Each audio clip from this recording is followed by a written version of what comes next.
Hola, amado, Dios te bendiga, buen día. Qué bueno saludarte en este momento. Deseo grandes bendiciones para tu vida.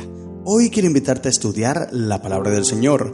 Nos corresponde leer el capítulo número 8 del Evangelio según San Marcos. En este capítulo aparecen varios relatos, historias interesantes e enseñanzas que Jesús no solamente dejó a sus discípulos, sino que también sirven para nosotros hoy, enseñanzas valiosas. Primero, versículo 1 al 10, Jesús alimenta a 4,000 personas con 7 panes y unos pocos peces. Aquí vemos el poder de Jesús para alimentar, no importa que no haya nada, Él saca de la nada y nos bendice. En este caso habían 7 panes y unos pocos peces y Jesús alimentó a 4,000 personas, enseñándonos sobre su poder. Versículo 11 al 13, los fariseos piden una señal de Jesús, pero Él se niega en darles esa señal. Versículo 14 al 21, Jesús advierte a sus discípulos sobre la levadura de los fariseos y de Herodes. Él dice, tengan cuidado, porque eso no es correcto. Lo que ellos están haciendo simplemente son fachadas, liturgias, ceremonias bonitas, pero su corazón está lejos de mí. No sean ustedes así. Ellos no entienden, pero Jesús les explica bien. Luego viene el versículo 22 al 26, Jesús sana a un ciego en Betsaida. Versículo 27 al 38, Pedro confiesa que Jesús es el Cristo y Jesús predice su muerte y resurrección. Todo esto lo encontramos en el capítulo 8 del Evangelio según San Marcos, pero nos enseñan grandes lecciones.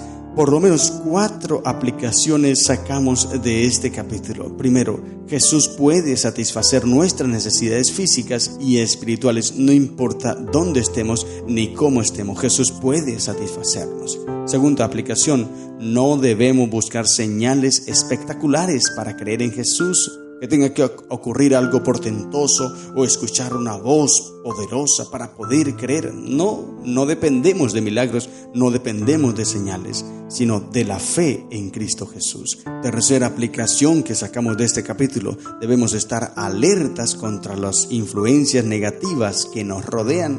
Y cuarta aplicación, la confesión de fe en Jesús es fundamental para poder seguirlo, es decir, tú y yo debemos estar convencidos y claros de quién es Jesús, a quién seguimos y confesarlo no solamente con nuestras palabras, sino lo más importante, confesarlo a través de nuestra vida y en nuestra vida. Confesar que Jesús es el Hijo de Dios, es nuestro Dios, Rey de Reyes y Señor de Señores. Esto es lo que la gente debe ver en nosotros todos los días.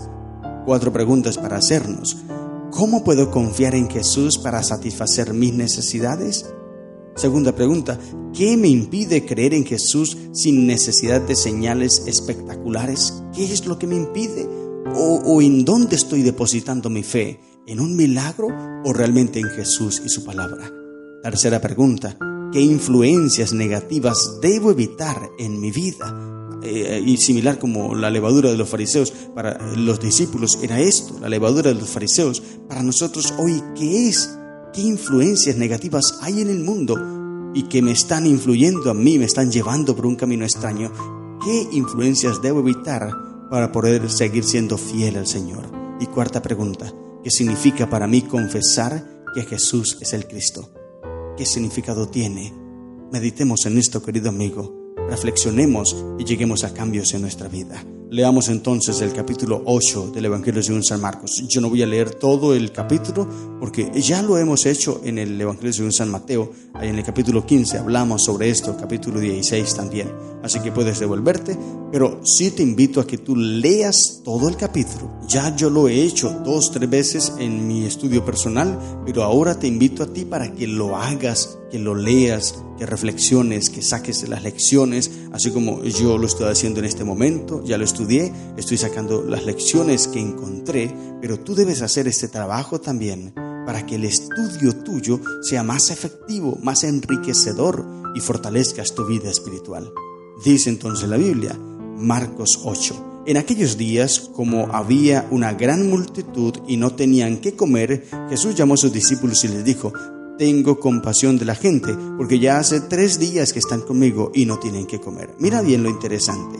La gente seguía a Jesús sin importar si había o no había alimento. Esto es algo interesante.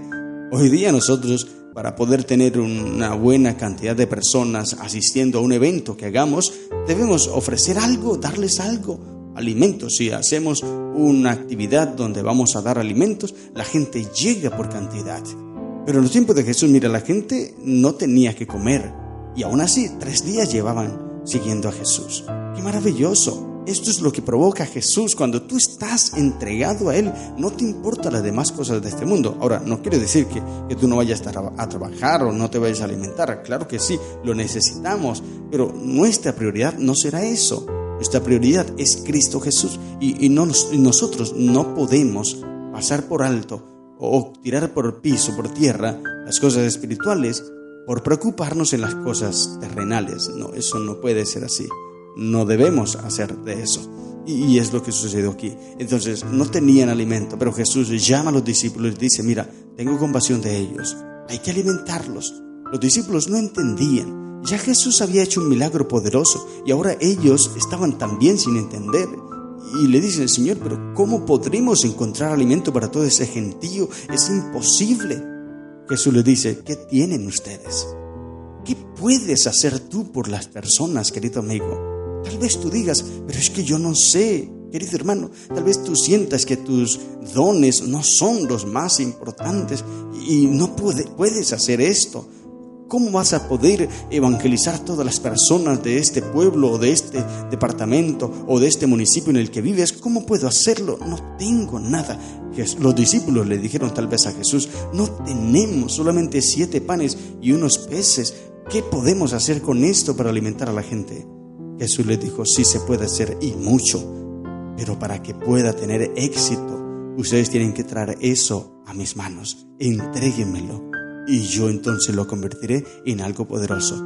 Y esta es la fórmula, querido amigo, esta es la fórmula del éxito en la misión, en el evangelismo. Lo que tú tienes, lo entregas a Jesús. Jesús lo perfecciona, lo pule, lo potencializa y luego te lo entrega a ti. Y ahora tú tienes que dárselo a las personas. Sucedió con los discípulos. Ellos lo único que tenían eran 7 panes y unos peces. ¿Qué hicieron con esto? Se lo entregaron a Jesús.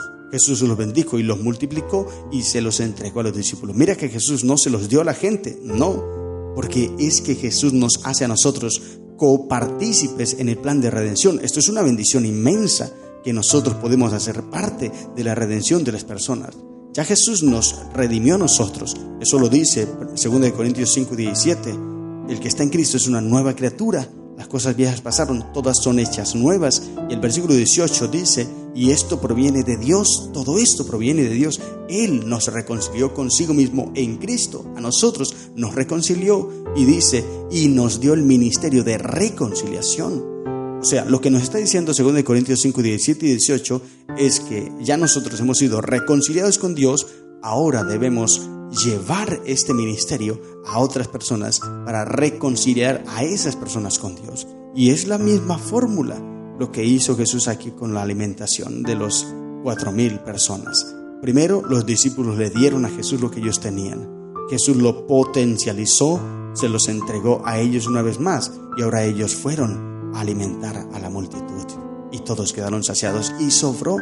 Querido hermano, cuando nosotros aplicamos esta fórmula, entonces tenemos éxito en el evangelismo. Trae lo que tú tienes a Jesús y lo que tú tienes es tu corazón, tus dones, tus capacidades, tu tiempo, tu vida. Tráesela a Jesús, entrégate a Él totalmente. Él te potencializa y te entrega nuevamente esto y ahora tú tienes que ir. Porque esto es importante. O sea, si tú solamente te quedas allí, entonces no vas a alimentar a nadie. Si los discípulos se hubiesen quedado con Jesús: ¡wow! ¡Qué maravilloso! Jesús, espectacular. Mira los panes cómo se multiplicaron. Si ellos se hubiesen quedado así, no alimentan a la multitud. No, la fórmula tiene que ser completa. Cuando tú te relacionas con Cristo, te potencializas en Él. Ahora tienes que ir a la gente y darle lo que Cristo te ha dado a ti. De gracia recibisteis, dad de gracia. Y cuando se aplica esto, entonces hay éxito. Y ahora viene el momento de los fariseos pidiendo señal. Pero aquí una vez más hacemos énfasis: no son señales, no son milagros lo que nos hace seguir a Cristo. Nosotros debemos seguir a Cristo por convicción, porque le amamos y porque queremos servirle. Viene entonces Jesús diciéndole a los discípulos: Cuídense de la levadura de los fariseos, pedir señales, estar pendiente de las fachadas y de las cosas superficiales. No, yo quiero es un corazón contrito y humillado. Eso es lo que Jesús está enseñando aquí a los discípulos. Después viene el momento del milagro allí en Betsaida, cuando Jesús le recobra la vista a un ciego. Y este milagro es curioso porque es el único milagro, el único relato que aparece que Jesús lo haya hecho en dos partes. Primero, dice el versículo 23, entonces tomando la mano del ciego le sacó fuera de la aldea y escupiendo en los ojos le puso las manos encima y le preguntó si veía algo. Versículo 24, él mirando dijo, veo los hombres como árboles, pero los veo que andan. No sabemos con exactitud por qué sucedió esto, a qué se debe el hecho de que Jesús haya hecho este milagro en dos partes, si él siempre hace un milagro completo. Pero una de las conclusiones que podemos sacar es que tal vez Jesús quería que la fe de este hombre se desarrollara más, y a medida que el milagro iba apareciendo, la fe de este hombre iba creciendo, pero a ciencia cierta no sabemos cuál era el propósito de Jesús al realizar este milagro en dos partes. Luego, dice el versículo 25, luego le puso otra vez las manos sobre los ojos y le hizo que mirase y fue restablecido y vio de lejos y claramente a todos. Interesante. Todo lo que hace Jesús, querido hermano, Jesús es maravilloso, su poder es inmenso y Él está dispuesto a darnos lo que nosotros le pedimos. Viene entonces versículo 27 al 29, la confesión de Pedro, pero esto ya lo hablamos allí en Mateo, en el Mateo 16. Aquí aparece resumido. Recuerda que el Evangelio según San Marcos es breve en sus relatos, y más cuando se refiere a Pedro, porque recuerda que aunque Juan Marcos fue el autor de este libro, sin embargo era Pedro quien le estaba dictando todo lo que debía escribir, porque Juan Marcos no fue testigo ocular, él no vio esto. Y Pedro no hace énfasis de las cosas que le ocurrieron a él como un ánimo de ensalzarse. No, mira que él no registra uno cuando caminó sobre el mar, no lo registra aquí en Marcos, y ahora aquí la confesión que hace de Jesús y como Jesús habla de él tampoco lo registra, para no darse como tantos méritos. Tal vez este sería el propósito. Y luego, por último, viene el versículo 31 al 38 y finaliza el capítulo hablando Jesús sobre la muerte suya, anunciando su muerte. Y en ese momento, Pedro sí registra aquí lo que le dice Jesús. Y cuando Jesús les dice todo lo que iba a ocurrir con su muerte, versículo 32 dice que Pedro le tomó aparte y comenzó a reconvenirle. Pero él, dice el versículo 33, volviéndose y mirando a los discípulos, reprendió a Pedro y diciendo, quítate de delante de mí, Satanás, porque no pones la mira en las cosas de Dios, sino en la de los hombres. Y luego les da un mensaje especial a ellos. Y llamando a la gente y a sus discípulos les dijo, si alguno quiere venir en pos de mí, niéguese a sí mismo, tome su cruz y sígame. Amén. Mensajes Selectos, página 105 del año 1901 dice, los que son salvados deben recorrer el mismo camino que Cristo recorrió. Él dice, si alguno quiere venir en pos de mí, niéguese a sí mismo y tome su cruz y sígame. El carácter debe formarse a la semejanza de Cristo. Revue and Herald del 13 de julio del año 1905. Debemos elevar la cruz y seguir las pisadas de Cristo. Los que ensalzan la cruz de Cristo encontrarán que cuando hacen eso, la cruz los eleva, dándoles fortaleza y valor, y les señala al Cordero de Dios que quita los pecados del mundo. Amén. Mensajes Selectos, página 50 del año 1898. La cruz se halla en la intersección de dos caminos. Uno es el camino de la obediencia que conduce al cielo. El otro conduce al camino ancho por donde el hombre puede caminar fácilmente con su carga de pecado y maldad, pero lleva a la perdición. Y por último, Mensajes Selectos, tomo 2 del año 1903, dice, no se puede tener confianza en los que incluyen el yo en su trabajo. Si se entregaran a Cristo olvidándose de sí mismos, sus servicios serían valiosos para la causa de Cristo, entonces amoldarían su vida con las enseñanzas de Jesús.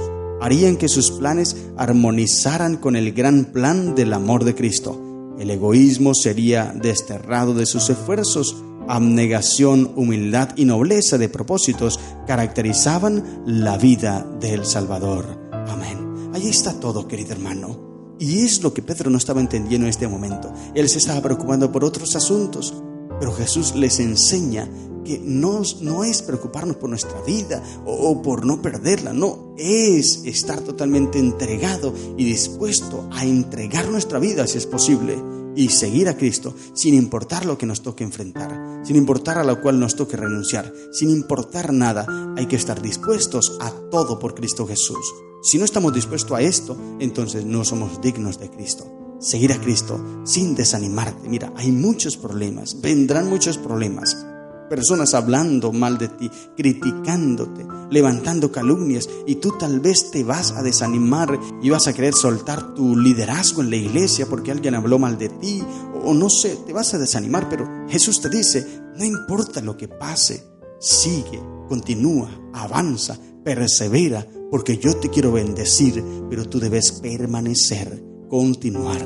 No te desanimes, querido hermano. Continúa con tu liderazgo. Pueda que nadie valore lo que tú estás haciendo. Aquí terrenal nadie lo valore, pero para Dios es muy valioso. Y un día te dirá, bien hecho, siervo bueno y fiel. Sobre poco has sido fiel, sobre mucho te pondré. Entra en el gozo de tu Señor. Estas son las lecciones que encontramos en el capítulo 8 del Evangelio según San Marcos. Que el Señor te bendiga. ¡Feliz día!